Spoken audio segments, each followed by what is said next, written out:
to get something to drink.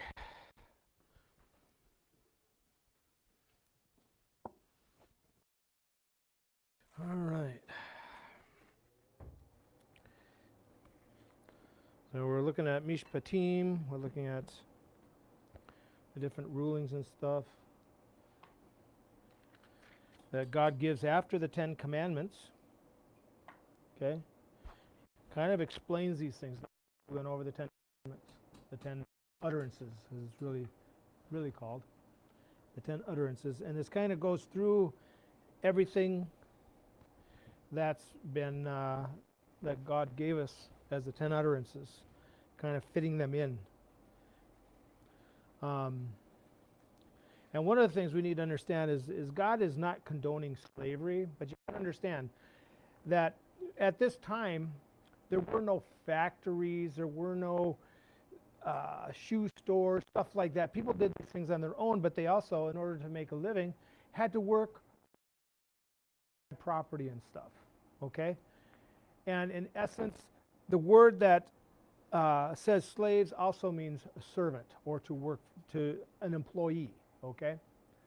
And in the sense, they weren't like employees today, where we can leave a job if we want to. We're not stuck there, right? Okay. Back then, they couldn't just leave. But I'd like to make this point too, that back then they were responsible for you too.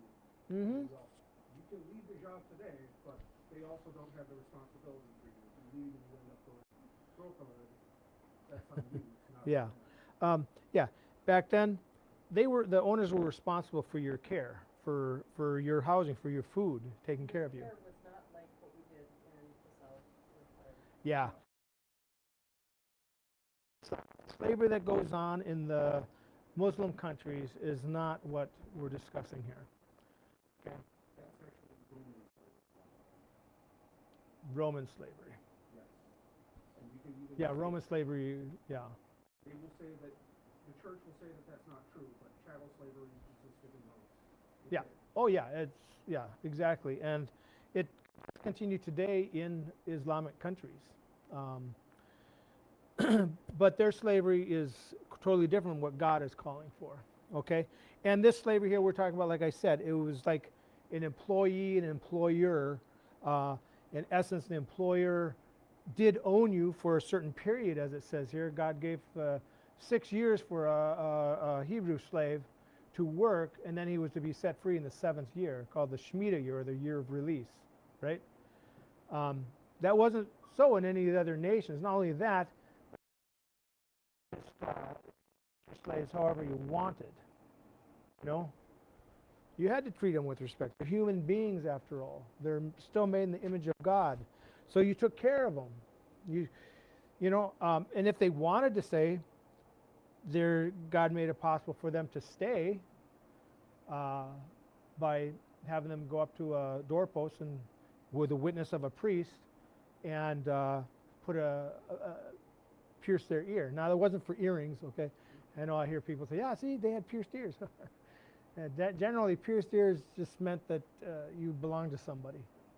You know, that's generally what it meant. It was a star. Yep. Yep.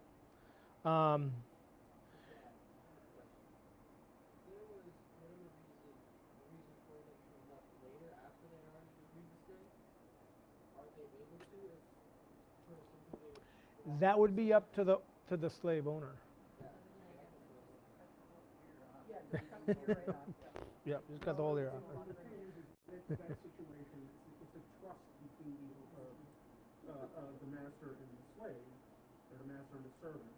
If something like that were to come up, I would be willing to bet that the master would not, there wouldn't be an issue because there would be trust. Yeah, I'm sure there would be. Right? Yep. And even says because he wants to stay because he loves his master. I mean, unless you were being treated with respect and stuff like that, you're not going to love your master. You're going to probably want to get out of there as soon as you can. But he also loves his wife and his children too, and by rights, the slave master, if you didn't come in with a wife and he gives you one, they still belong to him, right? But and that might be a difference for a person too.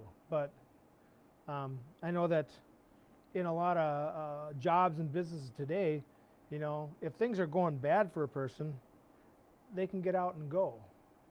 But back here, if they were Hebrew slave, they had to wait for the Shemitah year to go free. um, and we'll get into more of that stuff later, especially about the Yovel, the year of Jubilee and stuff too, which is a big year of release.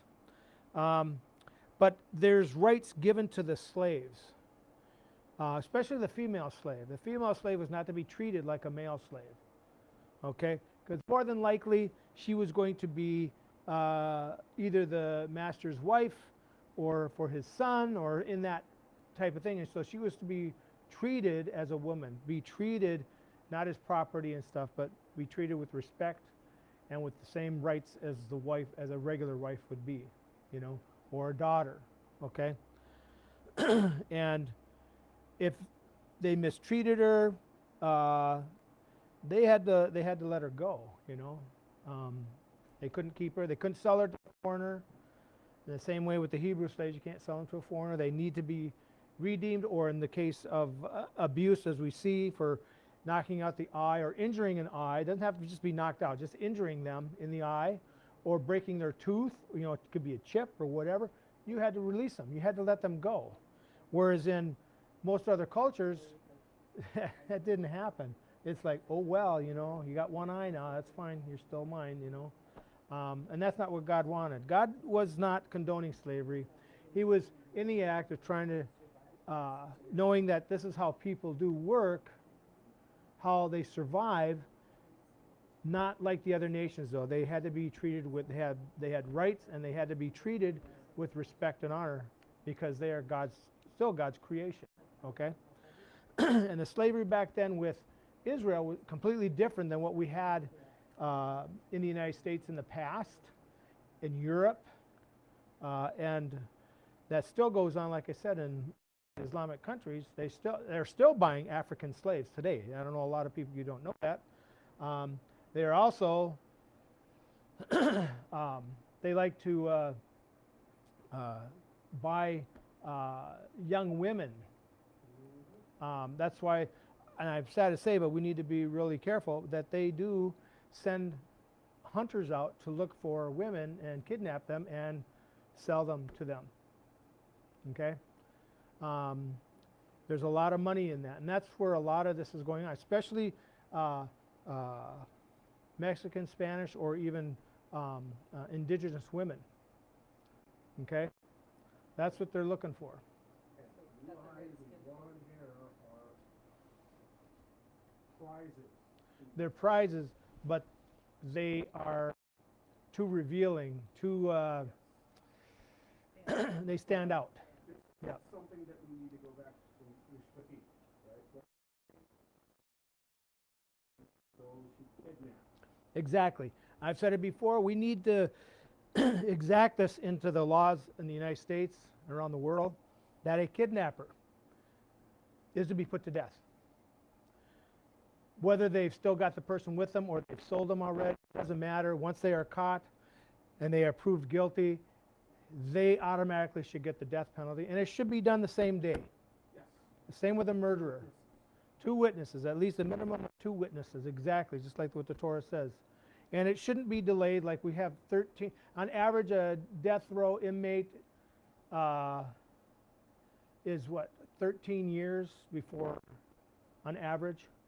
Because we only have one witness. And generally that's, so in order to impose, it's got to be 2 reliable witnesses. And it can't be this, what do they call it, where there's, not hearsay, but circumstantial evidence. It cannot be circumstantial evidence. I'm sorry. That's wrong. If it's circumstantial evidence, then they need to go to prison. But if it's proven by 2 reliable witnesses, then yes, then they need to be put to death. It used to be that, Walked into that home right over here, yeah, and saw these children being held. Everyone in that household should be put to death. put to death. Yes. The more we're at it, if the person confesses and is known that some Arab prince or something has these women in his possession, him too. Yep. And everybody on down the line who was a part of it. Yep. The facilitator. Exactly. So, Exactly. yeah, no special treatment for them just because they're a prince of a country or whatever, king or whatever. And I'm thanking God right now that that they are going to be releasing all the people who took part in Steen's Island thing. And I hope that a lot of these people go to jail. We mean releasing them. They're going to release the names. Releasing the names. Sorry, releasing the names of those who've been involved. And right now, I'm sorry to say, the Democrats are coming up against it, trying to try and get it sealed. I'm sorry. And I don't care if they're Republicans, Democrats, Independents. If they're on there and they were doing those things, they need to go to prison. And like I said, I'd rather see the death penalty brought back in those cases for each and every one of them, you know? If there was a death penalty, it would curb a lot of things because people would find out, well, I Yep. better not do that. Well, especially if it was immediate. Yeah. Especially if it was immediate. It was immediate, yeah. Yeah. If you let it go, the Yeah. disconnect. That's why Right? over 100 years ago, the death penalty was carried out right away, you know, within a couple of days, you know. And it was a public execution. It wasn't a private execution and stuff. Well, but there needs to be, you can't do it and just allow it to become a free-for-all. No, it needs to be a lesson. It needs to be something that's a lesson. And I don't mean, you know, but like I said, it's got the evidence has to be complete. No doubts whatsoever, and it has to be 2 or more reliable witnesses. Might be a good time to point out too that the Sanhedrin who Yeah, who put one person to death was considered to be a bloody yeah. The Sanhedrin. Sanhedrin, it was considered of a Sanhedrin who put one person to death in 70 years to be a bloody Sanhedrin. Right. But Okay. That's a measure But of to the know culture. that it's there. Yeah. But to when know it you was can there, be put exactly. to death, then people are more afraid Less likely do it, to less likely commit to those do it. crimes, yes. But this goes back to before that, what brought it to that point is that you have to realize that the people were so corrupt when they came out of Egypt. And we are seeing the same thing right now. Mm-hmm. That they are so corrupt that they have no stops when it comes to this. They No. think that it's good. Yeah, yeah. I'm sorry for interrupting. No, This that's is okay. It's a big thing on my heart today, especially because of, the bus. yep, exactly, with what happened to the Bebas family. Must have happened like in, I call it the Western days, the olden days, because they But even then, that's what I'm saying, you know, there was a lot of mistakes that were made there. There's a lot of mistakes that have been made now in our time where the people actually didn't do it, but because of circumstantial evidence and unreliable witnesses, they got the death penalty. And some have died, some have been released. Who knows how many are still there? And that's what I'm saying. We need to do it the way God designed it, not circumstantial evidence. I'm sorry, circumstantial evidence may convict them and put them in prison, but not give them the death penalty. Because it's very possible some other evidence can come back and say, hey, we were wrong, you know? We have to define what circumstantial evidence Yeah, is better, yeah. too.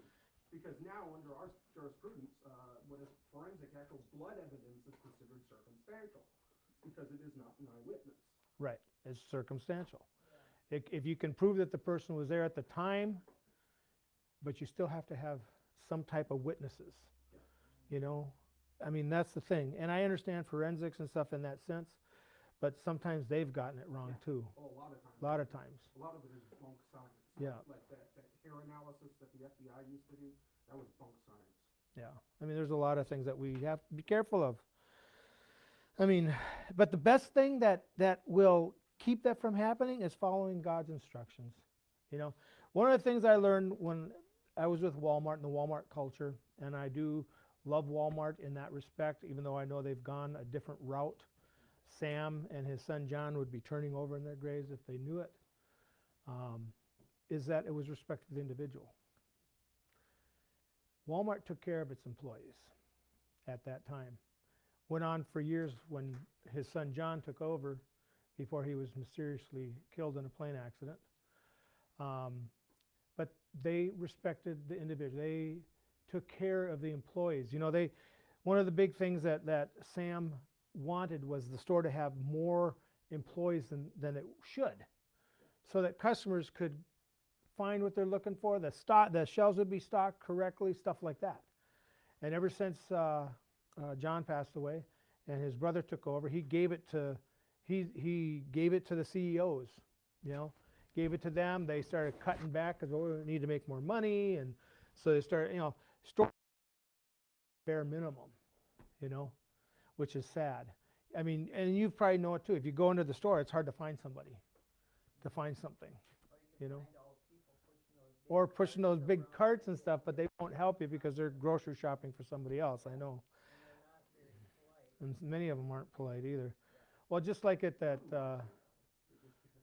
just like last Sunday at that place there in when we went to that birthday party, one waitress was so rude. Maybe it's because I intimidate them or something like that. So, but the idea is that we're trying to get to is that God doesn't condone slavery, but the culture back then was a way of slavery. It was different from what we have today, where people had to do this in order to make a living for their families, to provide for their families. Okay, but God didn't want it the way that the Gentiles or the nations around them were doing it. He wanted it different. And that's what he did. And God's a God of compassion. That's what he even says in here. I am a God of compassion. Okay? And so we need to understand that. And that he put these laws in place for us to live by, to treat people with the respect they deserve. Even a thief, if he's breaking in and is beaten to death, as long as it's at night, there's no charge against the person. But if it's during the daylight, that's different, because if it's in the daylight, the guy sees you, you're going to run away. They're most likely not going to break into the house, but that would be considered murder because it's, Oh, what a daylight savings time. Daylight savings. I don't think they had that back then. And I hope we get rid of ours too. On 9th of March is the end of daylight savings. So, but they're supposed to. March 9th is when, daylight savings will end. Right now we're in daylight savings. Yeah, started on in November, right? Yeah. Oh, I thought that daylight savings was all summer. No, Yeah, it's the other way around. Yeah, yeah, they made it longer so the farmers could have more daylight. Yeah, for some reason, don't ask me. I don't know, whatever it is. Anyways, I'll be glad when they get rid of it. Just that way, I'll be glad when they get rid of it. And it was supposed to be a joke. Really? Yeah. Anyway. Yeah. So anyways, and something that we're going to get into eventually in our Wednesday night studies is about the tongue. You're not to repeat false rumors. Do not join hands with the wicked by offering perjured testimony. We are not to, when we hear rumors, but not just rumors, but a gossip, we need to put an end to it there. We should never be repeating it, because gossip, the evil tongue, is the same as murder. Because whether it's true or not, if it's not pertinent to the person that should know, if it's the truth, that's one thing. If it's false, you destroy that other person's reputation, his life. How many people have been accused of something and the newspaper carries it and to find out it had nothing to do with it, but their reputation is ruined. They lose their living, their job, their business. It's happened many, many times. And we've got garbage newspapers out there that explicitly do nothing but report gossip. Yeah. Think of victims as well. Yeah. So if you the witness or what is it, or the group of people that, let's say, are being victimized by somebody, if you their reputation, then certain things happen. And, then everybody's in question in this Yeah. particular thing. I'm not going to mention specifics here, but you all know where that goes too. It does, yeah. If you hear it, don't spread it. I would tell them to shut up, which I've had to do. Tell people to shut up. True, so talk about it. Or, just tell, hey, it's a rumor. We don't know if that's true, so stop talking about it.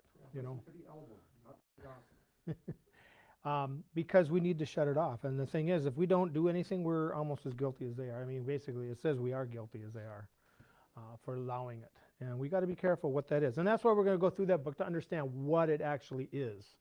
Okay? It's the book that's coming up, right? Yep. The power of the tongue. Everybody talks about it. And then here's the thing, too. And this might be controversial to you, but it's what I believe. I am sending an angel. Now, the word in Hebrew, malak, is messenger. It's usually interpreted as messenger, okay, or angel. Primarily, they use the term angel, okay. I'm sending an angel ahead of you to guard you on the way and bring you to the place I have prepared, okay. Sending an angel, or a messenger, or a ambassador, sent one, something like that, okay? Be used in that sense, okay? And he says, pay attention to him, listen to what he says, and do not rebel against him, because he will not forgive any wrongdoing of yours, since my name resides in him. The prophecies about the Messiah, what did it say? God's name would reside in him, right? That's what we read here. My name resides in him. When we read about Yeshua later, he says that God has given him the power to forgive. At this time, he didn't have it. That's what I believe. I believe he's talking about Yeshua here, but not as Yeshua, but as the angel of the presence of the Lord, the Word.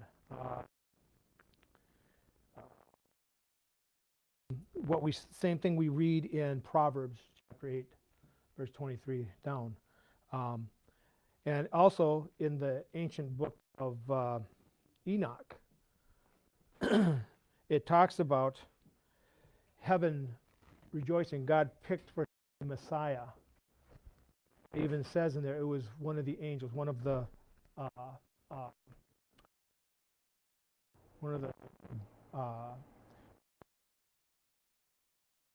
leader, and we read out later, like in Joshua chapter 5 at the end of that, I have come, I am the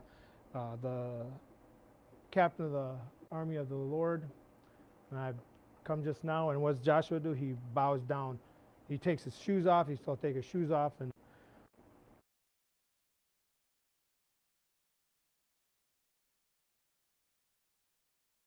okay. This is what I believe, because this is what I see. I've seen this. It's other places too, in the prophets and stuff that talk in the same way about this. I'm not saying Yeshua is like the other angels, but it does say that it put that in John 1 that he was put a little lower than the angels.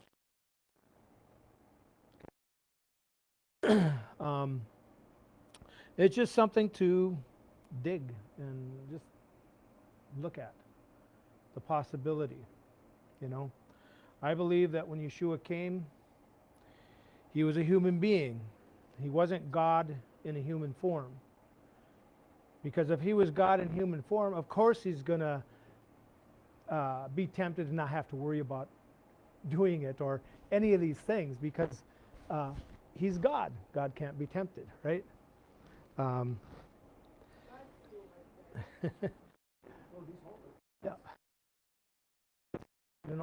All the ways that man is tempted, but he didn't succumb to it. Yeah. And it says that he learned obedience through the things he suffered. Well, God can't suffer. He knows our feelings, understands our emotions and stuff like that, but can you really make God suffer? What are you going to do to make God suffer? Okay? And so what we see here is the same example that a rabbi, and my one of my sons is a rabbi under me or whatever, and I send them out, okay, as a sent one, okay. This is what we see that God has done with Yeshua. Yeshua is a sent one, right? He's not just the Messiah, he's not just a prophet, but he is a sent one. And more so, he is the Son of God, representing God, so he is given all authority, which is what he says, because he represents the one who sent him, okay? He's the one who, God is the one who sent him, so he represents him, which is the same thing. If I sent my son out to go to another congregation, he is going in my name and in authority. Same thing that God did, same thing Yeshua did with the apostles. They went out in his name, with his authority, okay? That's why we don't see a lot of the same stuff that went on back then, is because Yeshua sent them. That's why he appeared to Rav Shaul, Paul, so he could send Paul. But that's why we don't see a lot of the miracles and stuff like they did. We still see it, but not in the same power, same spirit, because Yeshua gave them a part of the Holy Spirit, which is the manifestation of God's power on earth. Okay? It's not a separate entity, it's not a separate.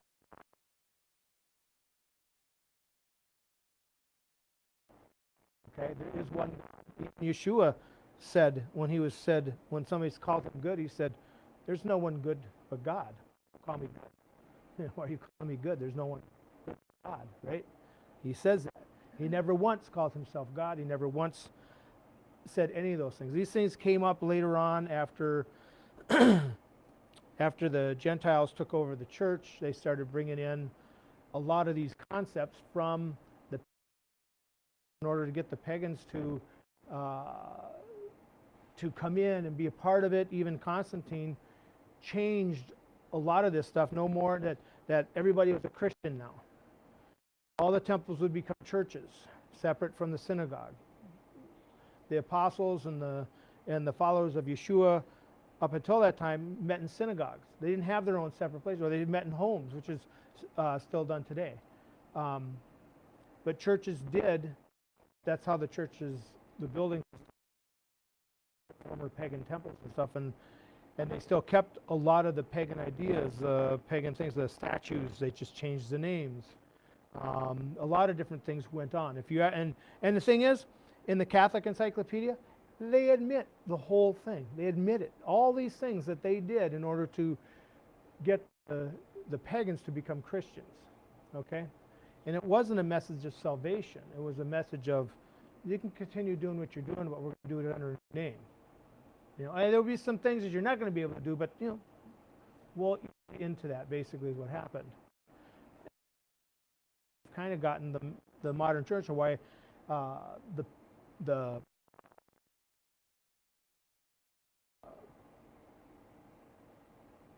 not Pentecost, what's the name? The Protestant came about too, is because they realized that they were wrong. They didn't go back as far as they should have, but at least they were wrong. Martin Luther, yep, and others.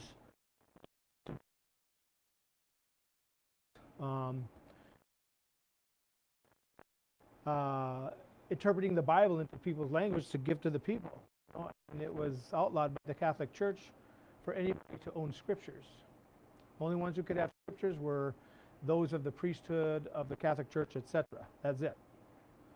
And whatever they said. They got doctrine.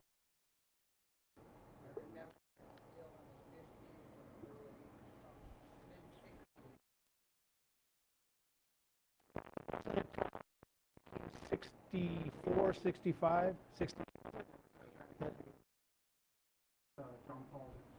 John Paul I. Yep, remember him. And so, but we're seeing things turning. We're seeing things. See, God is calling back His people. The time of the Gentiles ended in 1967 with Israel. And at that point, when that happened, there was a resurgence in the Jewish people of Messianic Judaism, people coming and realizing that Yeshua was the Messiah, something that hadn't taken place since the time of the apostles. And we're seeing it just growing and growing immensely around the world, especially here in the United States. We're especially starting in Israel. Are defending Yeshua from the lies of the Palestinians and stuff, and we're starting to see that, you know. So the thing is that it's just interesting how we see this, since my name resides in him.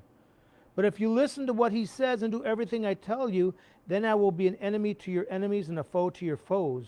When my angel goes ahead of you and brings you to the Amori, the Hittite, Perizi, Canaanite, Hivi, and Yebusi, I will make an end of them.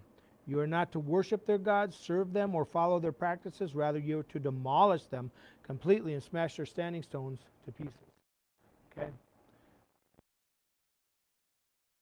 Israel didn't do a lot of this stuff. They didn't get rid of a lot of that stuff. And what happened? They ended up falling into the religion of the land many times, and God had to cause come upon them until they would repent and change their ways. And with the judges, it started. Once Joshua, then they started. And so God would raise up judges to get a king. Okay,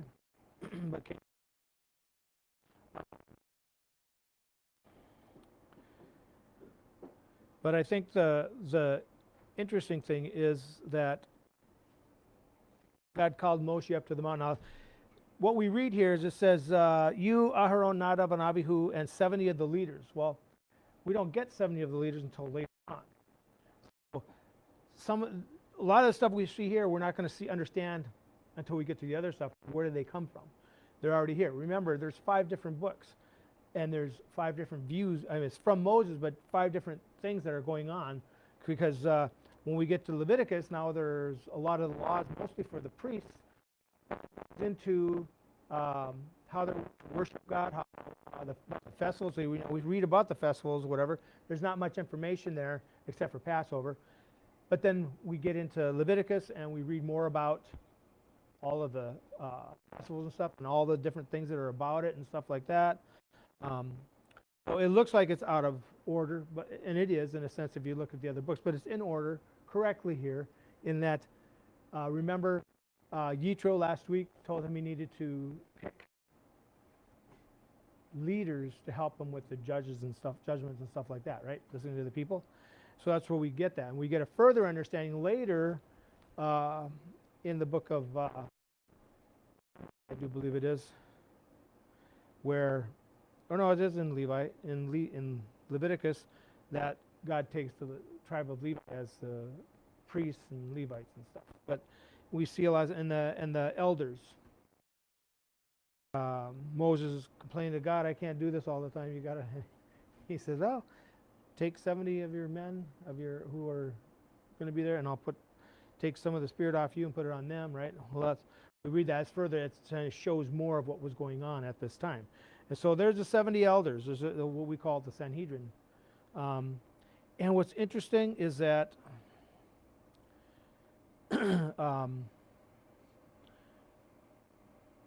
they saw God, saw the God of Israel, and under his feet was something like a sapphire stone pavement as clear as the sky itself. And he did not reach out his hand against these notables of Israel. On the contrary, they saw God even as they were eating and drinking. So they did see God in some way, but God allowed them as witnesses. Just like Yeshua did with his apostles. He went to them after his resurrection. So you could see and go, yeah, Moses isn't making this stuff up. We saw him. We ate with him. Right? Why? Because we saw him, we ate with him. Okay? why they were the witnesses that he sent out. They were the apostles, the sent ones, because they had the facts. They had seen this stuff, and that's what we see here with Moses, Aaron, his 2 sons, and the 70 elders. Now they could making this stuff up. We seen them. We are witnesses, and that's what the apostles. So, next week we have terumah, contributions, reflection. That that we should be giving to God in some way. Doesn't have to necessarily be here. It could be, there's many organizations that are helping children, the whatever's there, but we have them here in this country too, and we should be doing that too, but especially for Israel though. But as we go, think about it. Some of the stuff I did say, like I said, I'm not going to dwell on that part about the angel and Yeshua. I mean, something that they can look at on, but I see things a little bit. We're not going to always agree on stuff, but I believe Yeshua is the Messiah, and I believe that without him, there is no salvation. I believe that he is the living Word of God. He's the one that used in the creating of the universe when he said, "Abracadabra, let it be as I said." Right? And without him, we don't have life. And God is God, that his word is life. If his word is life and Yeshua is the living word, that's why Yeshua says, give you life, right? Through him that we receive the life, because as a righteous man, it said, like I said in the Talmud, it says a righteous man can die for the sins of his generation, but a truly righteous man can die for the sins of all generations. And that's who Yeshua is. He died for the sins so that we, the idea isn't that he became a sacrifice. He took on himself the punishment of people. He was persecuted on behalf of us. And this is the thing that happens with righteous people in every generation. They do die young because they are a gap, in essence, for the okay. And so, in essence, they take persecutions and all these different things on behalf of their. And Yeshua took it on behalf of all generations. So, when we accept Yeshua as our Messiah, that he stood in the way for us so that we no longer have to be punished, in essence. Doesn't mean that we're not going to have bad days or anything like that. It just means that he's there for us. He's went through it. He suffered it for us. So the adversary who wants to hurt us by destroying people, by destroying things that are good, Yeshua is to show us that he's with us even during these times. So not to worry about these things. Things are going to happen. We know that. But we can have peace in knowing that Yeshua is not himself part of the resurrection, right? Is the resurrection. That we live again. Those who hear the Spirit of Yeshua when he comes will be raised to life. But that doesn't mean we can't live in that way right now. I mean, yeah, we don't have resurrected bodies and stuff like that, but we can live in a righteous way the best we can, right? Following the commandments, doing the best we can, being a witness for him to others. We don't have to go out and stand on the corner and yell, but just by living our lives, can see the witness of him, But also knowing that, yeah, we do make mistakes. I mean, I've heard it before. Oh, look what happened to you. Yeah, God's really giving you good stuff, huh? I said, okay. But you know what? The difference is that I'll get through it because he'll get me through it. And he does. I don't know how many God has gotten us through a lot of things, you know, as we trust Him. I mean, it's not something that comes right away. It's something that you gotta learn, you know. Yeah, something we learn. It's not automatic. No button for it. There's no. You just have to live it. The trust. Okay. Button, but if you strike it when He tells you to speak to it,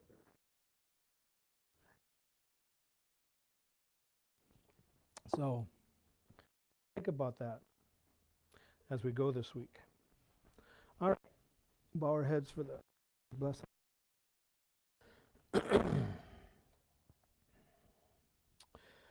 Our God and God of our fathers, bless us with a threefold blessing in the Torah written by the hand of Moses, your servant, and pronounced by Aaron and his sons, the priests, your holy people, said, may the Lord bless you and protect you.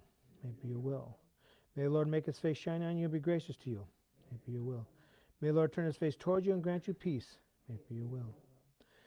Yivarecha Adonai v'yishmerecha. Ya'er Adonai panav elecha v'chunecha. Yisa Adonai panav elecha v'yasem lecha. Shalom. Have a great rest of Shabbat and a great week this week. Remember, we have Torah Club on Tuesday, studies on Wednesday. They all both start at 7. We do them on Zoom. There we go. So if you want to join us, just send me your email address. We in there, and you can see what it's about and maybe join. Trying to think. Next month is Purim. Then the month after that, in April, is Passover. So as we get things going, setting up a Purim party. Oh, be praying for Sasha and Ola. Next month they go before the immigration board to either be able to stay longer or to be able to start on citizenship, or they might have to go. Their refugee status might end if the war ends or whatever. But and yeah, pray the war ends. But they want to stay. They like it here. They're appreciative of us. Also be praying because his employer is having him work every Saturday now, and he doesn't want to, but do pay the bills.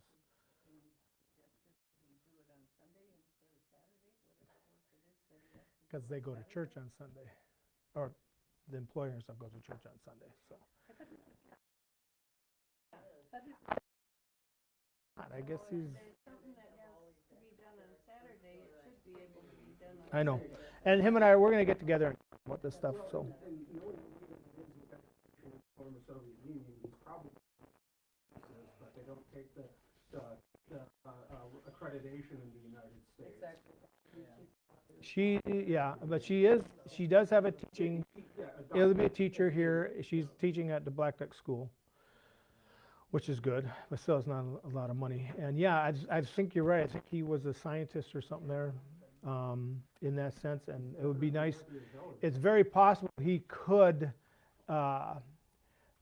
take a remedial class at BSU. But it's just the way it is. Something, yeah. So, anyways, but be praying for them, okay? Be praying for them. Also be praying for Bruce Braddock for a quick recovery from his open heart surgery. He is home. Seems to be doing good. He doesn't look that good, but but what do you expect? When my dad got out of his open heart, he didn't look good either. So.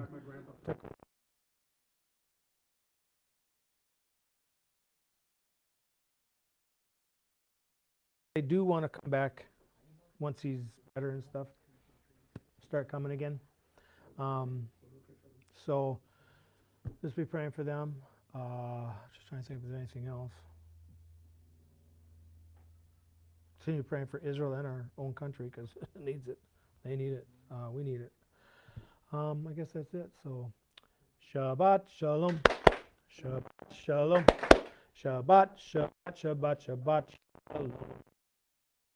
Shalom. Shabbat Shalom. Shabbat, Shabbat, Shabbat, Shabbat, Shabbat, Shabbat, Shalom, Shabbat, Shabbat, Shabbat, Shabbat, Shalom, Shabbat, Shalom, Shabbat, Shalom, Shabbat, Shabbat, Shabbat, Shabbat, Shalom. Good Shabbos. Shavua Tov.